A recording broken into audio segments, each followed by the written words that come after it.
Assalamualaikum. Hai. Hari ni kita masuk subtopik yang seterusnya, iaitu subtopik 8.3, ketokohan Nabi Muhammad SAW sebagai pemimpin. Okey. Sebab saya akan tunjuk sikit video yang berkaitan dengan topik kita hari ni. Okey, next. Ketika permulaan perkiraan tahun Islam hijrah, perpindahan Nabi dan umat Islam dari kota Mekah ke kota Madinah, atas keyakinan dan iman yang teguh, kaum Muhajirin dan Ansar bersatu, rela berkorban harta dan nyawa demi menegakkan Islam tercinta.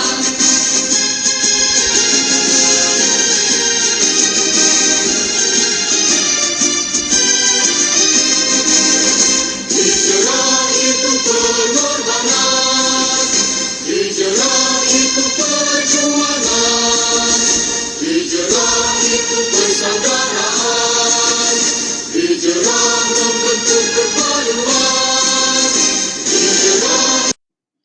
Okey, dah dengar dah lagu Hijrah. Saya pasti rasanya awak semua ni dah familiar dengan lagu Hijrah ni. Okey, baik-baik lirik dalam tu banyak memberi maksud dan memberi cerita di sebalik berlakunya penghijrahan, okey, kota Madinah dan juga kota Mekah, dan memang sangat berkaitan dengan topik kita hari ini.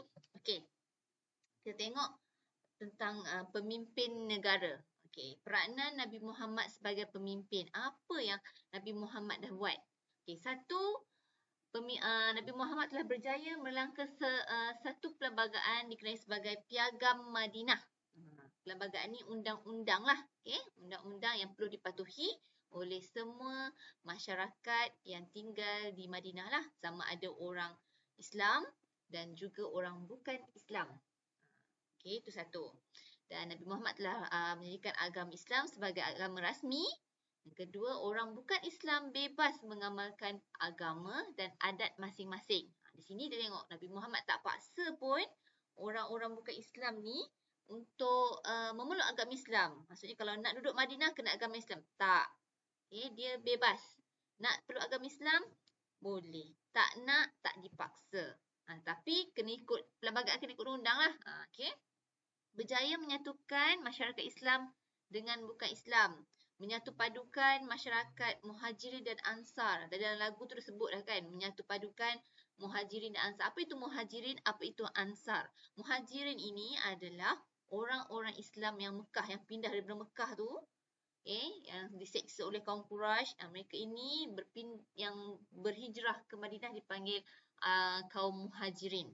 Dan Ansar itu adalah orang Madinah sendiri yang menjemput orang-orang Arab Mekah siapa yang untuk datang ke Madinah.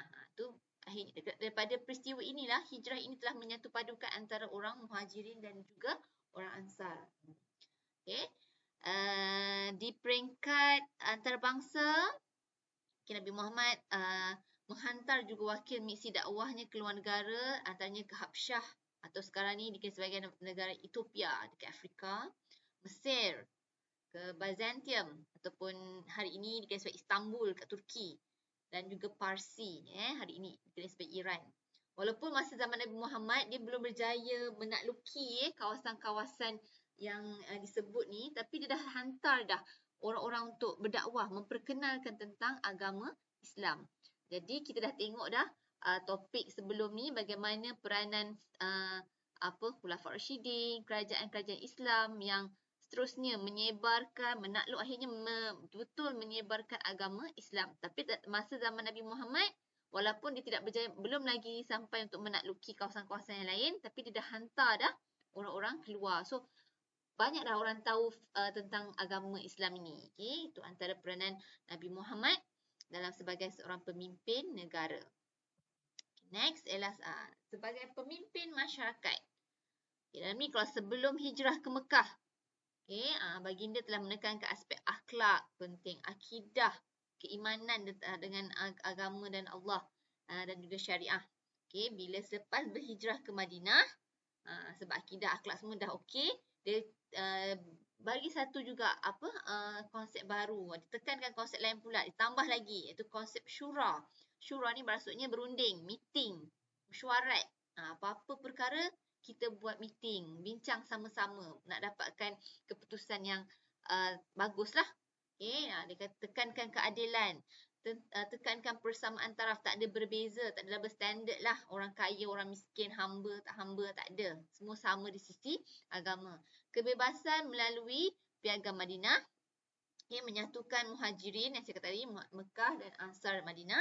Dan Islam dijadikan cara hidup dengan menerapkan nilai toleransi, hormat menghormati dan juga keadilan. Ini yang ditekankan oleh Nabi Muhammad dalam masyarakat Madinah khasnya, pada peringkat awal setelah berpindah ke Madinah.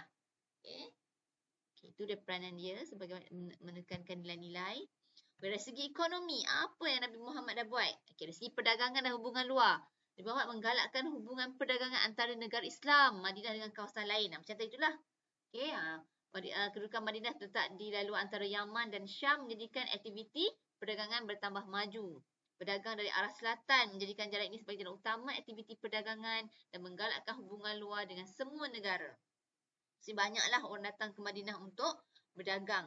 Dari segi pertanian, Nabi Muhammad menggalakkan masyarakat bekerja keras dan aktif dalam perniagaan dan pertanian berasaskan prinsip ekonomi Islam. Bekerja bersungguh-sungguh, mencari rezeki yang halal, larangan penindasan dan juga riba. Ini dari segi pertanian digalakkan. Okey, orang berniaga dan mengikutlah ekonomi Islam lah. Okey, patuh syariat Islam. Pengurusan tanah pula, Nabi Muhammad sendiri membangunkan ekonomi dengan menggalakkan pembangunan semula tanah terbiar serta menebus semula tanah yang tergadai kepada kaum Yahudi. Gunakanlah tanah tu, menggunakan, tidak membazir tanah. Tanah-tanah kosong, dia buat tanaman-tanaman supaya boleh lagi boleh didagangkan, boleh digunakan. Okay, penggunaan pasar Suq Al-Ansar. Suq, pasar lah ni. Macam bazar macam tu. Nabi Muhammad mencadangkan agar Abdul Rahman bin Auf membangunkan sebuah tempat berjual beli bagi membangunkan ekonomi umat Islam. Pasar Suq Al-Ansar telah didirikan dan berjaya membangunkan ekonomi umat Islam tanpa menyisihkan persaingan mereka iaitu orang-orang Yahudi. So, ini dari segi ekonomi. Pemimpin masyarakat. Dari segi ekonomi pun Nabi Muhammad memang bagus. Sebab kita tahu dah Nabi Muhammad ni dia dah berniaga sejak kecil lagi. Dia dah ikut dah bapa saudara dia pergi berniaga. So, dia dah tahu selok-belok perniagaan. Okey, tu kita memang tahu dah baginda ni memang ekonomi pun dia hebat. Okey, tengok lagi pula. Okey, pemimpin tentera pula. Okey. Dari segi pemimpin tentera, Nabi Muhammad telah memperkenalkan konsep jihad.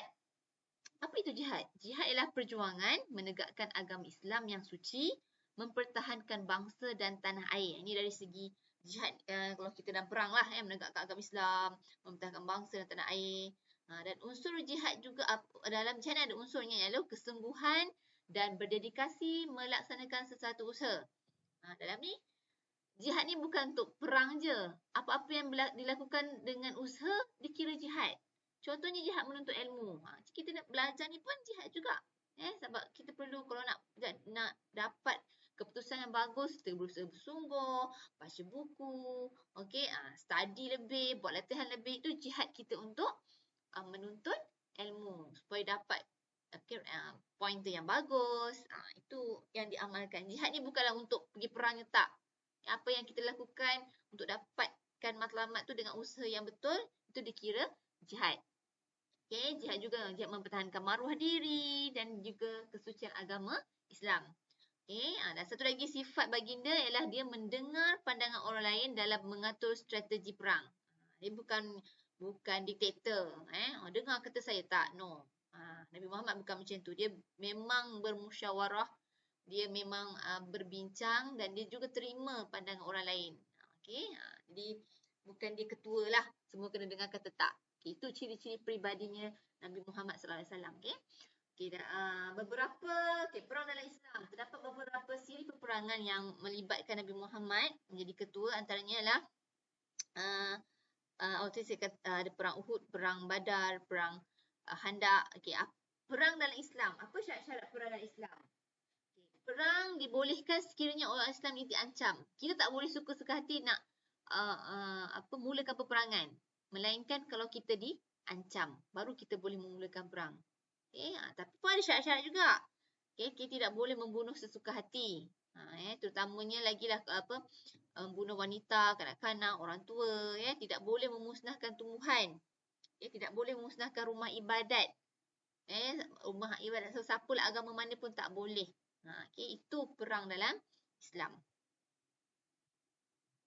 Ni antara saya cakap tadi, peperangan yang diketuai oleh Nabi Muhammad, perang Badar, perang Uhud dan juga perang Khandaq. Ini antara dalam ni gambarlah perang Khandaq. Perang ni antara yang paling popular ni. Bagaimana strategi yang dilakukan oleh Nabi Muhammad. Sebab kita tahu dah kita ni tentera Islam 3,000 je nak lawan 10,000 tentera musuh dari Mekah. Dipanggil perang Azhab juga ni, gabungan beberapa bani nak serang Madinah. Kita tak cukup. Tapi ada strategi. Macam mana kita nak buat kalau kita sikit supaya kita orang kalah?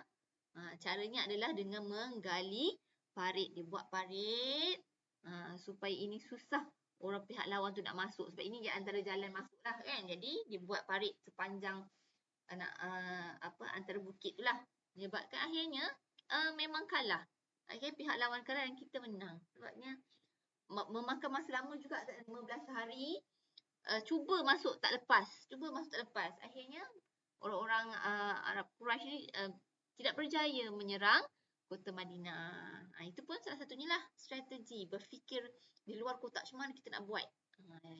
Itu hebatnya Nabi Muhammad dan juga para sahabat dalam untuk menangani peperangan.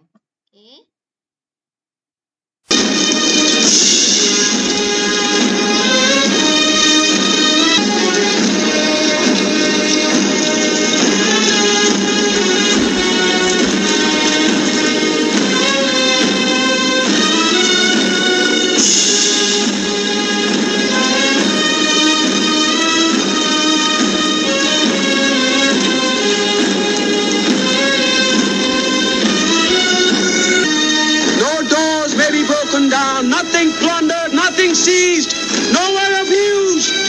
All behind closed doors are safe. All in Abu Sufyan's house are safe. All by the cover are safe.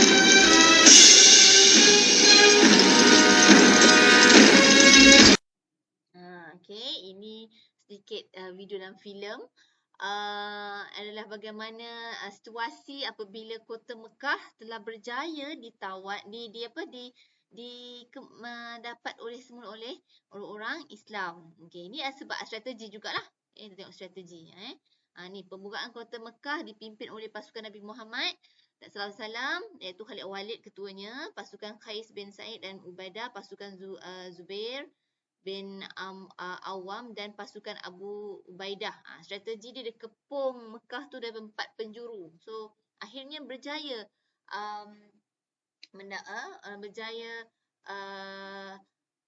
mengambil semula menguasai semula kota Mekah. Tapi tengok cara dia masuk, dia bukan cara perang.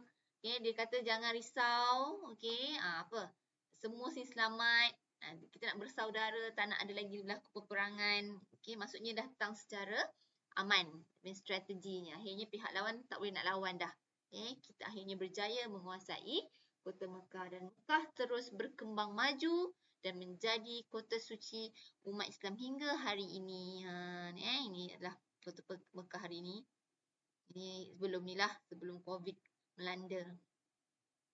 Mengerjakan haji dan umrah. Inilah video sikit bandingkan area Mekah. Di situ. Mekah. Habislah subtopik ni. Apa yang banyak sangat. Sebenarnya banyak yang kita boleh pelajari daripada topik ni.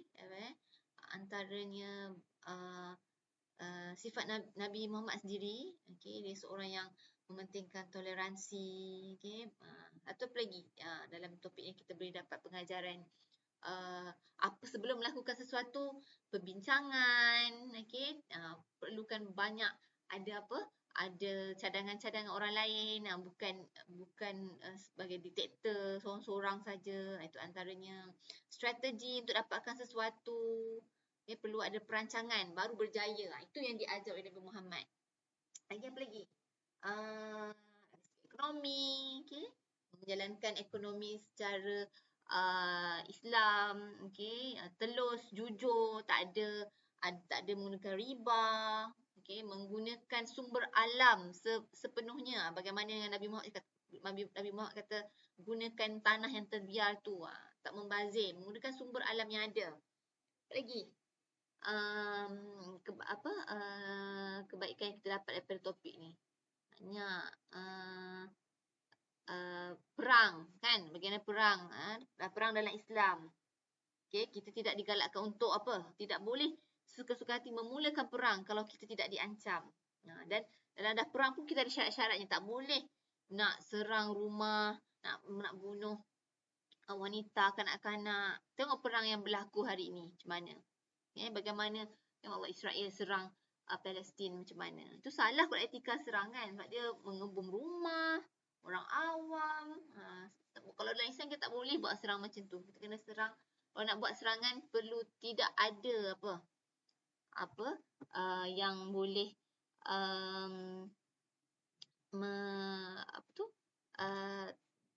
mengancam nyawa, mengancam nyawa orang yang tidak terlibat. Okey. Itulah dia untuk topik hari ini. Harap kalau apa-apa, kalau ada apa-apa soalan boleh tanya saya.